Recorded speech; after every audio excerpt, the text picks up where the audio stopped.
Welcome to SB news. ఈరోజు పినపాక నియోజకవర్గంలో ముఖ్య వార్తలు ప్రముఖంగా ఏమొచ్చాయన్నది చెప్పే ప్రయత్నం చేస్తాను. ఒకసారి చూద్దాం. భద్రాద్రి ఎంఈఓ గారు, పినపాక ఎంఈఓ గారు కొమరం నాగయ్య గారు భద్రాద్రి కొత్తగూడెం జిల్లా పినపాక మండలం ఏడుల బయ్యారం జానంపేట జిల్లా పరిషత్ ఉన్నత పాఠశాలలో సామాజిక తనిఖీ కార్యక్రమాన్ని ఆడిట్ బృందం తనిఖీ చేసిందన్నట్టు. అంటే ప్రభుత్వ పాఠశాలల్లో ఎటువంటి సౌకర్యాలు ఉన్నాయి, ప్రభుత్వ విద్యార్థులకు ఎటువంటి సౌకర్యాలు అందుతున్నాయి, విద్య, దాంతోపాటు అక్కడ ఉండే కనీస సౌకర్యాలు, భోజనం ఎలా ఉంది, అలాగే అక్కడ వసతులు ఎలా ఉన్నాయి, పిల్లలకి చదువుకోవడానికి అనువైన పరిస్థితి ఉందా లేదా, వంట రూమ్ ఉందా, టాయిలెట్స్ ఉన్నాయా అంటే ఇలా అన్ని వీటి మీద ఒక సోషల్ ఆడిట్ బృందం ప్రభుత్వ స్కూళ్ళను తనిఖీ చేస్తుంది, నిరంతర పర్యవేక్షణ చేస్తూ ఉంది. ఎందుకంటే ప్రభుత్వ పాఠశాలలో నాణ్యమైన విద్య అందించడమే లక్ష్యంగా ఈ సోషల్ ఆడిట్ టీం పనిచేస్తుంది. ఇక్కడ ఏదైతే జరిగిందో అన్నింటిని కూడా ప్రభుత్వానికి నివేదికిస్తుంది. దాని ఆధారంగా ప్రభుత్వం తదుపరి ఎటువంటి చర్యలు తీసుకోవాలో అవకాశం ఉంటుంది. ఓకే, నెక్స్ట్ రెండో వార్తకు వస్తే అసలు ఇదొక మీకు ప్లే చేసి చూపించే ప్రయత్నం చేస్తా. అంటే మనం ఎవరిని విమర్శ అయితే కాదు. భద్రాద్రి కొత్తగూడెం జిల్లా మనుగూరు నుంచి ఏటునాగారం వరకు రోడ్డు మీద ప్రయాణికులు ప్రయాణించాలంటే చూడండి, అసలు ఇటుపక్క లారీలు ఇవి మధ్యలో వెహికల్, ఇటుపక్క లారీలు ఇవి పాప వాహనదారులు, ఇవి చూడండి ఇక్కడ ఈ మధ్యలో చూడండి. ఇట్లాంటి అసలు ఈ భయంకర పరిస్థితి చూస్తుంటే ఇంకో వీడియో చూపించే ప్రయత్నం చేస్తాను. ఇది మే చూడండి, ఈ మధ్య రెక్కపోయింది బండి, ఈ లారీ ఇటుగా దిల్లా, ఈ లారీ ఇటుగా దిల్లా. ఇక అందుకే నేనే అక్కడ ఉంది నా బండి వెనక్కుండి పాప బండి వెనక్కి తీసుకుని ప్రయత్నం చేసిన. అరే విలువైన ప్రాణాలు పోవద్దురా బాబు, ప్రాణాలు ముఖ్యం. ఎందుకంటే హెల్మెట్ కూడా ఉంది పాప తమ్ముడికి. చూడండి ఒకసారి ఎంత చక్కగా వెనక్కి వస్తున్నాడు. ఇక నేను వెనక్కి పెట్టిస్తాను. ఇక మా నాగేంద్ర గారు, మా కట్టాశ్రీని గారు, మన వార్తా రిపోర్టర్ కానీ, మన తెలంగాణ రిపోర్టర్ కానీ బాధ్యతాయుతంగా నాతో పాటు లారీలను పక్క తప్పించే ప్రయత్నం చేశారు. అంటే ఒక పోలీస్ వ్యవస్థ, ఆర్టీఏ వ్యవస్థ పూర్తిగా నిర్వీర్యం అయిపోయింది ఈ పినపాక నియోజకవర్గంలో కానీ, పక్కన ములుగు జిల్లాలో కానీ పూర్తి నిర్వీర్యం అయిపోయింది అన్నట్టు. ఎందుకంటే వాళ్ళకి కావాల్సిన లగ్జరీ లైఫ్ ఉంది. ఇంట్లో కూర్చుంటే లక్షల్లో జీతాలు. తెలంగాణ ప్రభుత్వం వచ్చిన తర్వాత టాచ్గా 31 నైట్ పక్కన 12 దాటే జీతం పడిపోతా అంది. 1వ తారీఖు పడితే జీతం పడతా అంది. ఇక జీతమే లక్షల్లో పడతా అంది. ఇక దీని తోటికి ఇట్లాంటి వాళ్ళు ఒక ఊకుంటా ఇంకా తురవ పనం ఇస్తారు. బా మావుడా, గావుడు మావుడు, వీడు మావుడు, ఆడు మావుడు అని ఉంటే పాప ఎవడన్నా పాపం మళ్ళాడు ప్రశ్నించాలి ట్రై చేస్తే పాప ఈ గిరిజనులు పాపం అమాయక గిరిజనులు అయ్యి పాపం అయ్యి పాపం పేదలు గిరిజనులు ఏదో పని చేసుకొని బతుకుతారన్న ఉద్దేశంతో తెలంగాణ ప్రభుత్వం, ప్రస్తుత కాంగ్రెస్ ప్రభుత్వం ఎంతో నియమ నిబద్ధతో ఇక్కడున్న మన శాసనసభ్యులు పాయంగారు కావచ్చు, మినిస్టర్లు కావచ్చు, ఎంతో అరే ట్రైబల్స్ బతుకుతారా, వాళ్ళకి ఏదో చెయ్యాలన్న ఉద్దేశంతో సొసైటీలు ఇచ్చింది వాళ్ళకి. పాపం వాళ్ళని పెట్టుకుని ఎవడు బతుకుతాండు? ఎవడి రాజ్యం అవుతాంది తెలంగాణ రాజ్యం? ఎవడి కోసం తెచ్చుకున్నాం మనం ఈ తెలంగాణని? మన బిడ్డలు ప్రాణాలు పోవటానికా? అక్కడున్న రేవంత్ రెడ్డి గారు ఎంత స్పష్టంగా ఆదేశాలు ఇస్తాడు రోడ్డు మీద వెహికల్ ఆగొద్దు అని. జిల్లా మంత్రులు ఎంత స్పష్టంగా ఆదేశాలు ఇస్తాను. అసలు నీతి నిజాయితీలు మారిపోయారు వీళ్ళు. ఇక్కడ చూస్తాడు చూడంత అధికారులు ఎట్లుందో. అధికారులు తప్పిదం వల్ల ప్రభుత్వానికి చెడ్డ పేరు వస్తుంది తప్ప ప్రభుత్వం ఎటువంటి చెడ్డ పనులు చేయడానికి ప్రత్యక్ష ఉదాహరణ.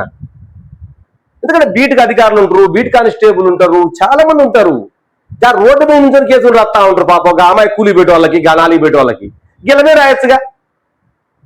వాళ్ళ ఒక్కరు కేసులు రాయచ్చు. పోని మన తమ్ముళ్ళు, అమాయక పేద తమ్ముళ్ళు, మన దళితులు, మన బీసీలు, మన గిరిజనులు, ఓసీ పేద డ్రైవర్లు ఎవడో 10,000కి పాప నాకు తెలిసి తమ్ముళ్ళకి 10,000 ఉంటుంది లారీ డ్రైవర్ నాకు తెలిసి.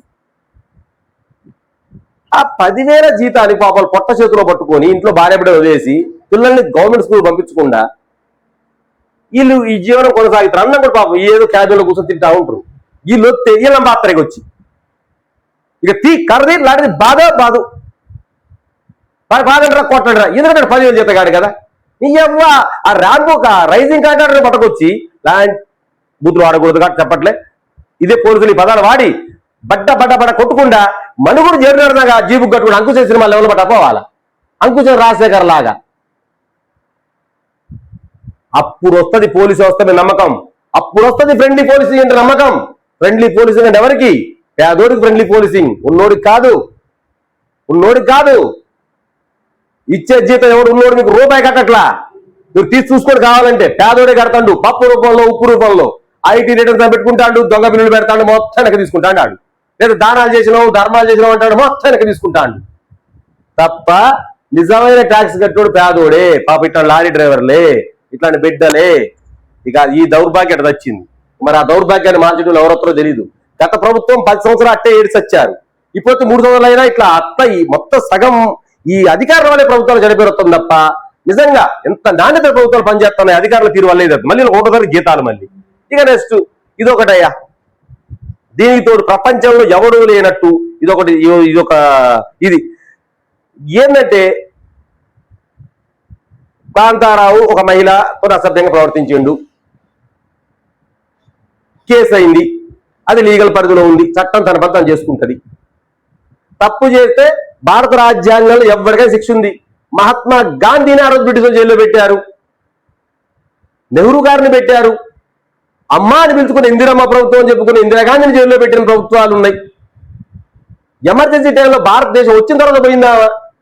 తప్పు చేస్తే భారతదేశ ప్రధాని కూడా శిక్షించే రాజ్యాంగం మనది. డాక్టర్ బిఆర్ అంబేద్కర్ రాసిన రాజ్యాంగం యొక్క దమ్మది. చట్టం తరఫున చేసుకుంటది. ఈ రాజకీయ విమర్శలు ఏంటో అయినా ఒకటే, తప్పు చేస్తే రాజకీయంగా ఎదుర్కోవాలని బీఆర్ఎస్ వాళ్ళు ప్రెస్ మీట్ పెట్టారు, మన కాంగ్రెస్ వాళ్ళు ప్రెస్ మీట్ పెట్టారు, అంత బీజేపీ ప్రెస్ మీట్ పెట్టారు.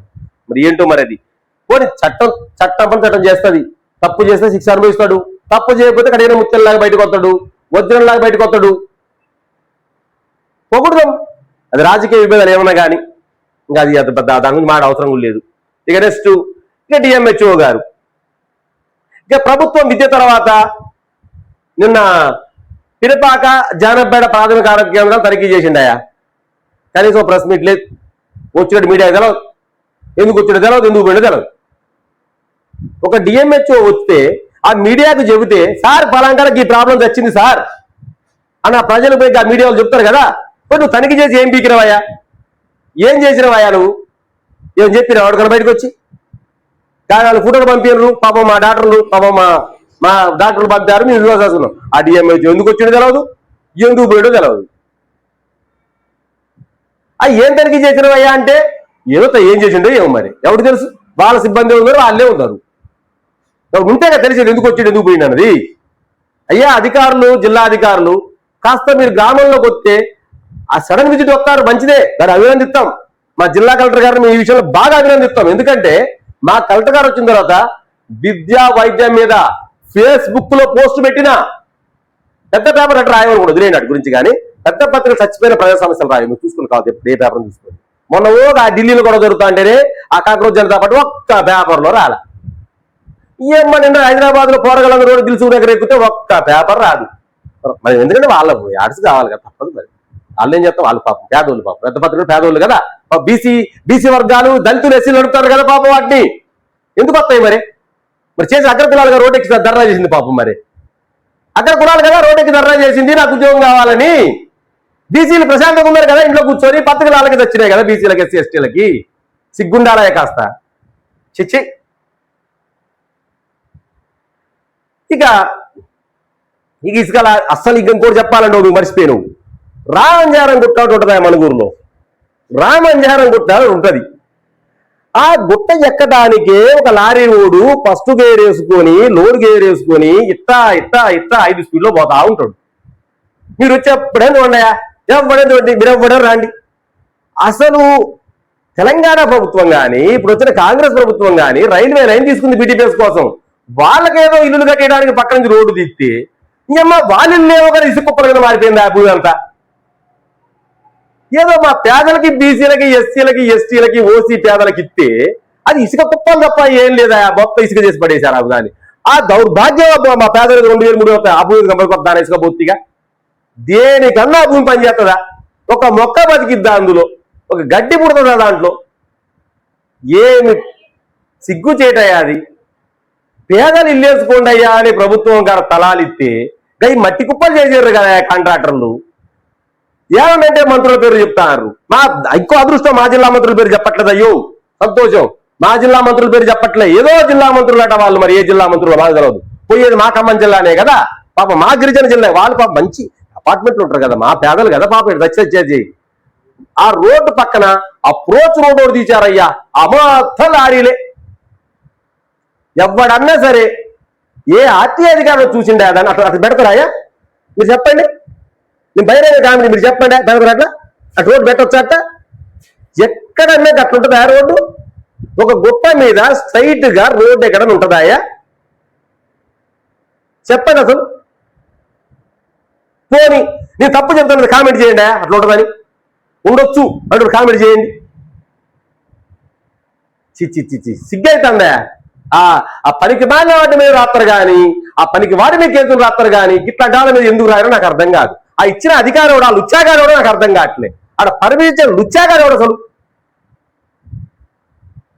చిచ్చి వ్యవస్థ. పాపం బోడ రమేష్ గారు పాపం దళిత బిడ్డ ఏం మాట్లాడో చూద్దాం. పినపాక మండల కేంద్రంలో 108 అందుబాటులో ఉంటుందని డిఎంహెచ్ఓ చూడండి.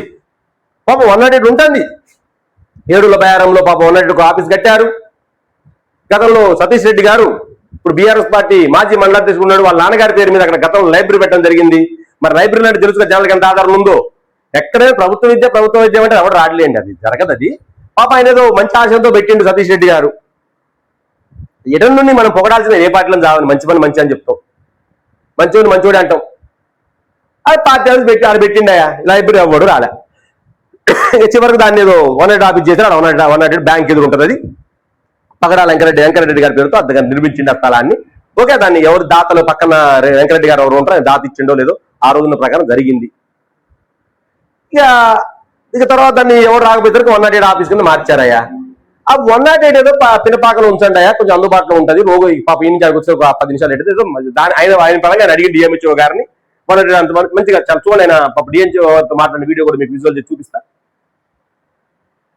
సౌండ్ మ్యూట్ లో ఉన్నట్టుంది. ఓకే, తను డిఎంహెచ్ఓ గారితో మాట్లాడుతుండు. పాపం తను ఎందుకంటే పాపం పొయ్యేదే ప్రభుత్వ పాప పేదలు ఎవడైనా కావచ్చు. ఆ పేదలకి వాళ్ళ కోసం అడిగింది పాపం. ఇంకా అడిగేటోడు ఎవరు లేడులే, వాడు దళితులుగా అడిగింది కానీ మిగతా అడగరలేండి. వాళ్ళు ప్రైవేట్ హాస్పిటల్ ఉన్నాయి వాళ్ళకి. ఇక ఇవి ఇప్పుడే చెప్పినాం. ఇక అస్సలు మేము జీరో దందే చేయట్లా, అసలు మేము దొంగ లారీ నడపట్లే అని ఇసుక రైజింగ్ కాంట్రాక్టర్లు మాట్లాడతారయ్యా. అసలు హరిశ్చంద్రుడు కూడా అంత నిజాలు మాట్లాడేమో ఉంటుంది. నేను ఒక సిగ్గు చెప్తా అంటే హరిశ్చంద్రుడు కూడా ఇంత నిజాలు మాట్లాడేమో. రాముడికి అసలు రాముడి జన్మభూమికి సిగ్గు తెచ్చేటట్టు ఉంటారు ఆయన రైజింగ్ కాంట్రాక్టర్లు. బాబా వాళ్ళ నాలుకేందో గాని అసలు వాళ్ళకి నాలుకలు తీసి ఒక ప్లేన్ కట్టించి దానికి కింద పూజ చేయాలయ్యా. అస్సలు మేము జీరోనే దోలం, మేము పత్తితో 2 కోట్లు పెట్టుబడి పెట్టినాం, మీ గిరిజనులు నమ్ముకున్నాం, నష్టపోయినాం అంటారయ్యా. ఈ అమ్మ ఇదెక్కడ పాపం ఆయన ఇదిగోండి. ఇక మనుగురు కొమ్మిడి తరలి వస్తున్న జీరో ఇసుక లారీని పోలీసులు మంగళవారం అర్ధరాత్రి పట్టుకున్నారట. ఎలాంటి అనేది పత్రాలు లేకుండా ఇసుక రవాణా గుర్తించి లారీని పోలీసులు తరలించారు. అయితే పోలీసులు తనిఖీ చేపట్టిన సమయంలో డ్రైవరే పరారైతాడు. మరి పాపం వాడు అమాయకుడు కదా, ఇక్కడ కూడా డ్రైవర్ పేరు రాయండి. పాపం వాడు అమాయకుడు కదా, వాడు బలి చేయండి. ఆ వాడు ఎవరిదో ఓనర్ పేరు రాయొచ్చుగా. ఆ బండి మీద నెంబర్ ఒకటి వస్తుంది, నాకు తెలిసి నెంబర్ కూడా లేదండు. జూమ్ చేసి చూపిస్తూ చూడండి. అబ్బా ఎంత అదృష్టం ఈ లారీ, ఎంత అదృష్టం అండి ఇది. అబ్బా ఎంత అదృష్టం ఉందండి. అబ్బా వీడికి అసలు నేషనల్ వాటి ఆర్టీ అధికారంలో ఫస్ట్ చూసి జూమ్ చేసి చూపిస్తాను. ఎక్కడ నెంబర్ ఉందా అండి? బురద పూచిందండి కనపడకుండా. అసలు ఉందో వచ్చింది తెలియదు కదా. వాళ్ళు ఒక్కసారి చూపించండి ఒకసారి. ఈ అద్భుతం చూడండి, ఈ మహాద్భుతం చూడండి ఒకసారి. ఏమయ్యా లారీ గుద్దిపోతంటే ఎనకోటి నెంబర్ చుట్టానికి కూడా ఛాన్స్ లేకుండా ఉంటుందా అని ఈ అమ్మ జీవితం. చీ నీ అమ్మ దౌర్భాగ్యం. ఎటుపోయిందా ఈ పోలీసు వ్యవస్థయా? ఏం చేస్తారా వీళ్ళందరూ? పాప గిత్తమ్ముడు ఆటో ఒకటి చూడండి, గిడికి ఎంత స్పష్టంగా కనపడుతుంది నెంబరు. గిడు చూడండి ఎంత స్పష్టంగా నెంబర్ కనపడుతుందో. ఇంత చిన్న ఆటోకి నెంబర్ కనపడుతుంది కానీ గిది పాప అగ్గి పెట్టంత పాప అగ్గి తోటి లారీ ఎంత ఉంటుంది? నది గింత ఉంటుందా? ఇంత ఉంటుందే పాప జోలు పెట్టుకోవడం లారీ.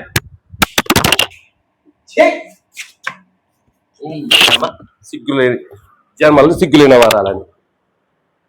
అసలు ఎక్కడుందా లారీ నెంబరు? మరి టిప్పర్ అది మళ్ళీ.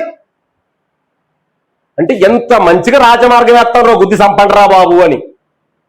చి మళ్ళీ దీనికి ఒక పోలీస్ వ్యవస్థ, ఒక 5-6 సిఐలు, ఒక డిఎస్పి, ఒక వ్యవస్థ, కానిస్టేబుల్లు, బాబా మళ్ళీ పౌరులు, ఆర్టీఏ అధికారులు.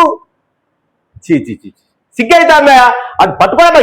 ఏ పేరు డ్రైవర్ పై ఎవడేవాడు? ఎవడే పట్టుకుంటారా ఇప్పుడు చెప్పండి మీరు? ఇసుక దొరలే ఒక తప్పు. మళ్ళీ రెండో విధం చూడవు, వీడంతా లోడ్ అయితే డోర్ పట్టలే. చూడండి మీరు ఒకసారి, వీడు ఎంత లోడ్ ఎత్తే ఇది లాక్ పిన్ అంటారు దీన్ని. వాడు లాక్ పిన్ను లేకుండా పోతాండయా. వెనకొచ్చే బండోడు ఏమైపోతాడు, వాడి కళ్ళల్లో ఇసుకబడి ఇంటికి పోతే ఎర్ర కళ్ళయ్యి హాస్పిటల్ పోతే వెనకొచ్చిన నా పేద నా బిడ్డలు మళ్ళీ హాస్పిటల్ పోతే ఆడింది ఎవడయ్యా? మా బీసీఎల్ఐ కదా, మా బీసీ ఎస్సీ ఎస్టీ పెట్టుకుని పెద్ద పెద్ద కార్పొరేట్ హాస్పిటల్ పెట్టుకున్నారు. మా పేదోళ్ళు ఓసీలు ఏం లేవు, అరక తింటారు వాళ్ళు పోయి. మా బిడ్డే అన్ని, ఇది కూడా మా బిడ్డలు తింటారు నాకు తెలిసి. కేసు మా బిడ్డల మీద నమోదైద్ది, మా దళితుడో మా గిరిజన మీద నమోదైద్ది. చూడండి త్వర చూపిస్తా, ఎఫ్ఐఆర్ కాపీ చూపిస్తా. మా దళితుడో మా బీసీ మీద అయింది. ఇక నెక్స్ట్ ఇక ఏదో మారెళ్లపాడట. మారెళ్లపాడ తుద్దేశకు బాహుబలి మోటార్ అమర్చిన ఎమ్మెల్యే పాయం కాదు పాపం. ఈయన పాపం ఏదో చేద్దాం ప్రజలకు ఉంటాడు పాపం, చేస్తూనే ఉంటాడు పాపం. ఆయనకి ఏంటంటే పాపం లేచిన కాంతి పొద్దున్న 4 గంటలు మొదలు పెడతాడు ఆ ప్రయాణాన్ని పాపం. కమ్యూనిస్ట్ యూనియన్ నుంచి వచ్చిండు పాపం, తన ప్రజలకి గిరిజనకి ఏదో చేయాలి తప్పన పాపం. నేను చూస్తాను ఆయనతో నేను ప్రయాణం చేసినప్పుడు పాపం ప్రజలకు ఏదో చెయ్యాలా, ప్రజలకు ఈయన పనే ఇది పాపం.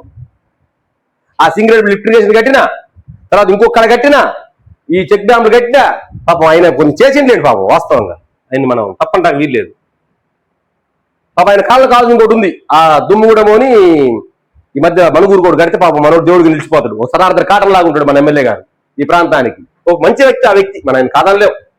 చూడండి పాపం ఆయన ఎక్కడికి పోయినా ఆయన. భద్రాద్రి కొత్తగూడెం జిల్లా అశోకపురం మండలంలో సీతారాంపురం నిర్మితం అవుతున్న మారేళ్లపాడు ఎత్తిపోతల పథకం తుద్దశకు చేరుకున్నాయి. ఈ సందర్భంగా ప్రాజెక్టులో అత్యంత కీలకమైన బాహుబలి మోటార్ అమెరికా పనులను ఎమ్మెల్యే పాయ వెంకటేశ్వర్లు వేద మంత్రాల నడుమ ప్రత్యేక పూజలు ఆరంభించారు. ఈ సందర్భంగా ఎమ్మెల్యే మాట్లాడుతూ మారేళ్లపాడు ఎత్తిపోతల పథకం పూర్తయిన అనంతరం ఈ ప్రాంత రైతులకు సాగునీటి సమస్యకు శాశ్వత పరిష్కారం లభిస్తుందని తెలిపారు. రైతుల సంక్షేమమే కాంగ్రెస్ ప్రభుత్వ ప్రధాన లక్ష్యమని, రైతుల అభివృద్ధి ద్వారానే రాష్ట్ర అభివృద్ధి సాధ్యమవుతుందని పేర్కొన్నారు. అసలు రైతులు ఏంటంటే మా ప్రాంతం మీద వరుణుడనే దయ చూపిస్తాడు కానీ అధికారులే దయ చూపట్లేదయా. నిజం ఇసుక లారీలు కంట్రోల్ చేస్తే అధికారులు మీకు దండం పెడతామయ్యా. మా బీసీ ఎస్సీ ఎస్టీలో మీ కాళ్ళు పట్టుకుంటాం కావాలంటే బహిరంగ సెంటర్లో మీ కాళ్ళు పట్టుకుంటాం అధికారులు. అయ్యా డిఎస్పీ గారు మీ కాళ్ళు మేము పట్టుకుంటాం కాళ్ళు వచ్చి. మా ఎస్సీ ఎస్టీ బీసీలు గత బతకనియండి ఆ బండి మీద వాళ్ళే. పెద్ద లారీలు మాకు ఎయిర్ బ్యాగ్స్ ఓపెన్ పెద్ద పెద్ద ఎయిర్ బ్యాగ్స్ లేవయ్యా మాకు. ఆ హెల్మెట్ కొనుక్కోవడానికి 600 రూపాయలు అప్పు చేసుకొనుక్కుంటారు మా బిడ్డలు. రాజీవ్ సాగర్ ప్రాజెక్ట్ ప్రారంభ సమయంలో ఎమ్మెల్యేగా ఉండటం, నేడు మారేళ్లపాడు ఎత్తిపోతల పథకం పూర్తి చేసిన సందర్భంలో కూడా ఆయన ఎమ్మెల్యేగా ఉంటాం అదృష్టం అని చెప్పినాడు ఆయన. పాపం పర్లేదులేండి. ఆయన మన నీటి పారుదల ఇంజనీర్ వెంకటేశ్వరరావు. ఇక నాకు అసలు ఆర్ఎన్బి అధికారులు ఉంటాయా? అసలు ఆర్ఎన్బిఐ ఉన్నాడో లేడు కూడా తెలియదు మండలంలో. నేను వచ్చి 9 సంవత్సరాలు మీడియాలో, 9 సంవత్సరాలయ్యా నేను వచ్చి మీడియాలో. ఆ రోడ్డు గుంతలు పడితే రోజు స్వచ్ఛ సంస్థలు పుడుతాను. అసలు బుష్ క్లీనింగ్ కూడా వస్తుంది. ఆర్ఎన్బి పరిధిలో బుష్ క్లీనింగ్ కూడా ఉంటుంది. అది పంచాయతీలే చేస్తాయి. మరి ఎవడెవడు చేస్తాడో, ఎవడి పని ఎవడు చేస్తాడో ఏమర్థం. మళ్ళీ ఇవాళ ప్రభుత్వం పెట్టిందండు చెప్పడం మర్చిపోయినా. ప్రజావాణి కార్యక్రమం ఎంపీడీఓ కార్యాలయాలు ఉన్నట. మరి ఈ దీనికి ఒకటి చూద్దాం ఆర్ఎన్బిఐ గారు ఒకసారి చూద్దాం. ఆయన ఉంటే ఒకసారి ఆయన ఫోటో దిగి ఆయన పక్కన సెల్ఫీ కట్టించుకుంటాడు. నేను మా ఆఫీస్ పక్కన సెల్ఫీ పెట్టుకుంటా, ఎందుకంటే అప్పుడు చూద్దాం ఏమైనా చూపించడం కోసం. ఫోటో కూడా దొరికి సాగుంటుంది దరిద్రానికి. మరి అక్కడ ఉన్న ఎంపీడీఓ గారు ఏం చేస్తాడు, సబ్ కలెక్టర్ గారు ఏం చేస్తాడు, ఆ పైన ఉన్నధికారి ఏం చేస్తాడు, ఐటీడీ పిఓ ఏం చేస్తాడు, ఆ కలెక్టర్ ఏం చేస్తాడు, ఆ కలెక్టర్ పైన వాళ్ళు ఇంకో ఏం చేస్తారు. ఇదంతా ఎవరు కొత్త చెడ్డ పేరు ప్రభుత్వానికి వస్తాండి. అసలు ఉన్నారో లేదో తెలవని అధికారులు ఉన్నారు మన మండలంలో. అసలు ఎంపీడీఓ కార్యాలయం ఎంతమంది అధికారులు తెలవదు. ఎంతమంది అధికారులు, అసలు ఏ కార్యాలయం పైన అధికారులు లేరా నాయన ఏందో మరి. అది కూడా చెప్పే ప్రయత్నం చేస్తా. అసలు ఏ కార్యాలయం ఎంతమంది ఉన్నారు, పినపాక మండలంలో ఎంతమంది ఉన్నారు, ఆలపల్లి ఎంతమంది ఉన్నారు, గుండాల ఎంతమంది ఉన్నారు. అది నెక్స్ట్ వీడియోలో చేసే ప్రయత్నం చేస్తా. అసలు అవ్వాంటారు మీరే. ఇక నెక్స్ట్ చూద్దాం అనమాట. ఇక మా సోదరుడు ఉంటాడాయా పాపం, వీళ్ళుంటారు పాపం గిరిజన అభ్యుదయ సంఘం, తెలంగాణ ఆదివాసీ గిరిజన అభ్యుదయ సంఘం. వీళ్ళు పాపం పేద పిల్లగాడికి ఎన్ఐటీలో సీట్ వచ్చింది గిరిజన విద్యార్థికి. పాపం వీళ్ళకు ఉండవలేండి గిరిజన సీటు, వాడి చదువుకోవడానికి డబ్బులు ఉంటాయి పాపం. వాడి రూపాయలు చదువుకుంటే వాడికి ఉద్యోగాలు వచ్చి వారికి వస్తే 10,000 రూపాయలు ఆశ్రమం అందించారా మా గిరిజన బిడ్డ గిరిజనులు అందించారు. చూడండి ఒకసారి. పినపాక మండలం జానంపేట సమీపంలో అమరారం గ్రామానికి చెందిన ఆదివాసీ విద్యార్థి పూణే రాకేష్ కు ఆదివాసీ విద్యానేత్వం ఆధ్వర్యంలో 10,000 ఆర్థిక అందించారయ్యా. అన్నం తింటే మరిచిపోలేని జాతులు మాయి. శంకరయ్య కమల దంపతులు కుమారుడైన రాకేష్ ప్రతిష్టాత్మకమైన జార్ఖండ్ ఎన్ఐటీలో జంషెడ్పూర్ లో ఎంఎస్సి కెమిస్ట్రీ కోర్సులో ప్రవేశం పొందడం సందర్భంగా ఆనందించారు.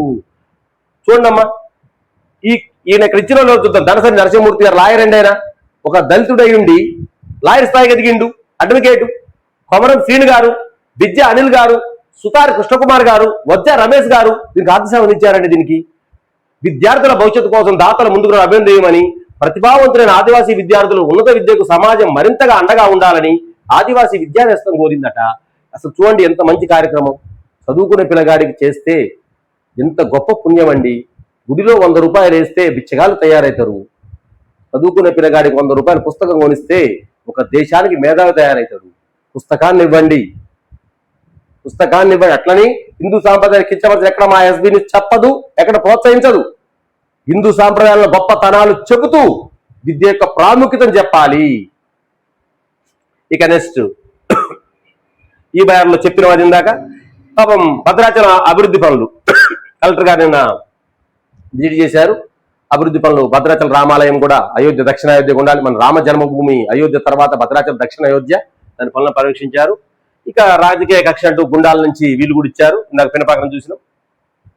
ఇక కారేపల్లిలో వస్తే Karepalli police station CP Sunil Dutt ఆకస్మికంగా తనిఖీ చేసి పరిశుభ్రతపై ప్రజలకు సత్వర న్యాయం చేయడమే పోలీసుల తొలి కర్తవ్యమని, నిర్లక్ష్యాన్ని ఏమాత్రం సహించబోమని జిల్లా పోలీస్ కమిషనర్ సునీల్ దత్ స్పష్టం చేసిండా.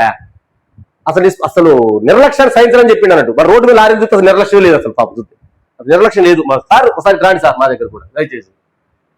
మా దగ్గర నిర్లక్ష్యం లేదు సార్. చూడండి సార్, అసలు ఒక్క లారీ కూడా లేదు రోడ్డు మీద. నేనే ఉట్టిగా అబద్ధాలు చెప్తాను చూడండి. ఇక ఎస్బీ న్యూస్ ప్రతినిధి భద్రాద్రి జిల్లాలో ఆదివాసీ రచయితల రాష్ట్ర సంఘం కార్యవర్గం సభ్యులు రామకృష్ణ ద్వారా గుండాల మండల కేంద్రంలో ప్రతి ఆదివాసీలు, యువకులు, ఆదివాసీ ఉద్యోగులందరూ కూడా ఆదివాసీ దినోత్సవాన్ని విజయవంతం చేయాలని, డిసెంబర్ 9 జరిగే ఆదివాసీ దినోత్సవాన్ని జయప్రదం చేయాలని కోరుతున్నారు. ఖచ్చితంగా ఆదివాసీ దినోత్సవం విజయవంతం కావాలని మనస్ఫూర్తిగా ఎస్బీ న్యూస్ కూడా కోరుకుంటుంది. ఎందుకంటే ఆదివాసీల్లో ఉన్న ఐక్యత అదే విధంగా ఉండాల. ఆ రోజు అల్లూరు సీతారామరాజు లాంటి అగ్ర కుల వ్యక్తులకి సపోర్ట్ చేసింది ఆదివాసీలే, ప్రాణం తీసిపోయింది ఆదివాసీలే. మా కంఠం దొర కావచ్చు, మా వాళ్ళు ఎవరైనా కావాలి. గుండాల రేగాపై వచ్చిన ఆరోపణలు మానుకోవాలని ఇది కూడా వచ్చింది. రాజకీయ కక్షలు ఇక కామని వస్తూనే ఉంటాయి. ఇట్లాంటి పనికి మంచి వార్తలు చెడ్డ వార్తలు వస్తూనే ఉంటాయి. ఇక ఎందుకంటే ఇది మనకు అనవసరం. చదువుకోండి. తప్పు చేసినోడు శిక్ష పడింది, తప్పు చేయకపోతే మంచిగా వస్తారు. దీనికి ప్రెస్ మీట్ పెట్టవసరం లేదు. ప్రెస్ మీట్ దేని పెట్టండి. పోలీస్ కానిస్టేబుల్ పడ్డది, మీరు 4 పిల్లలు చదువుతారని పెట్టండి. డిఎస్సీ పడుతుంది, 2 చదువుతున్నారని పెట్టండి. ప్రెస్ మీట్ పెట్టండి. పోటీ పడి నేను 2 పిల్లలు చదువుతాను పోటీ పడి ప్రెస్ మీట్ పెట్టండి.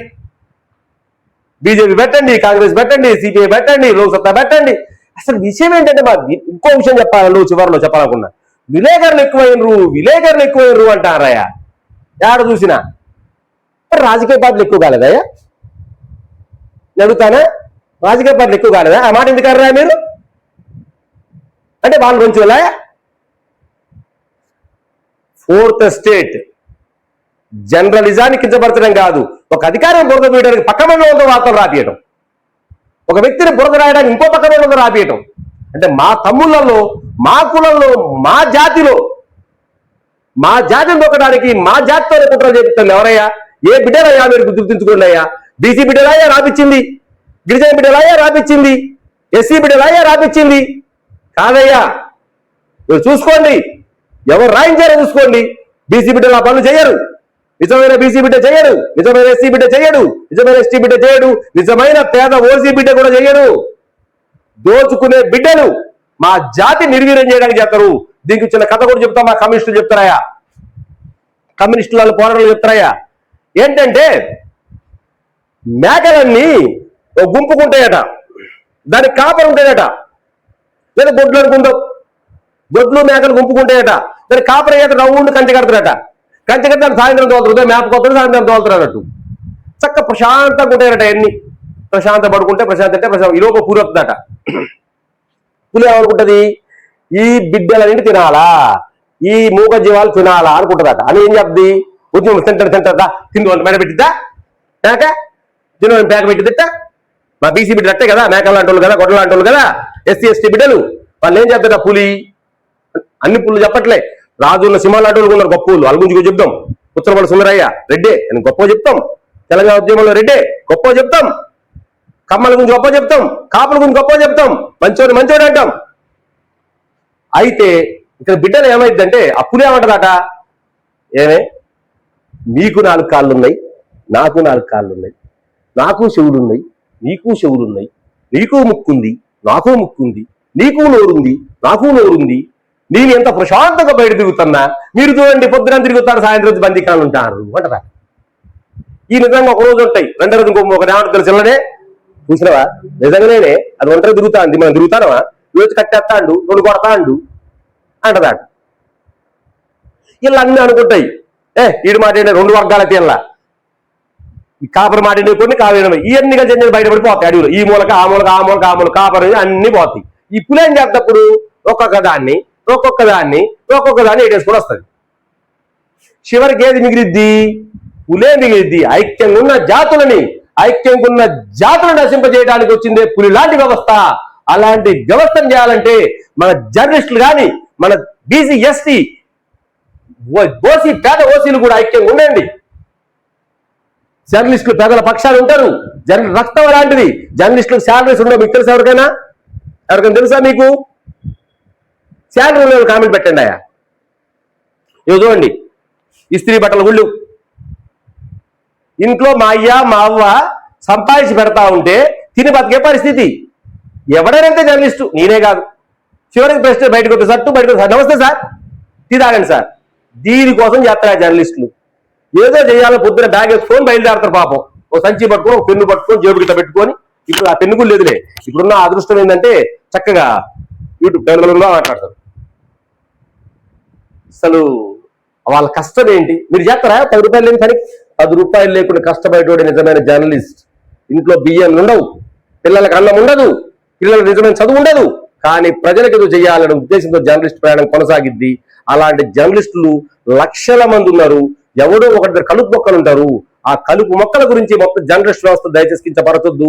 జర్నలిస్టుల రక్తం అలాంటిది, జర్నలిస్టుల జాతి అలాంటిది. పాలు మొత్తం చాలా స్పష్టంగా ఉంటాయి. దాంట్లో విషపు చుక్క ఏసేటోడో గమనించండి. ఆ విషపు చుక్కని నాశనం చేయండి. కలుపు మొక్కని, ప్రాంతీయ మొక్క లాంటి కలుపు మొక్కని పీకేయండి. Welcome to SB news. ఇలాంటి వార్తల కోసం, తాజా వార్తలు చూడండి. ఇప్పుడే మా న్యూస్ సబ్స్క్రైబ్ చేయండి.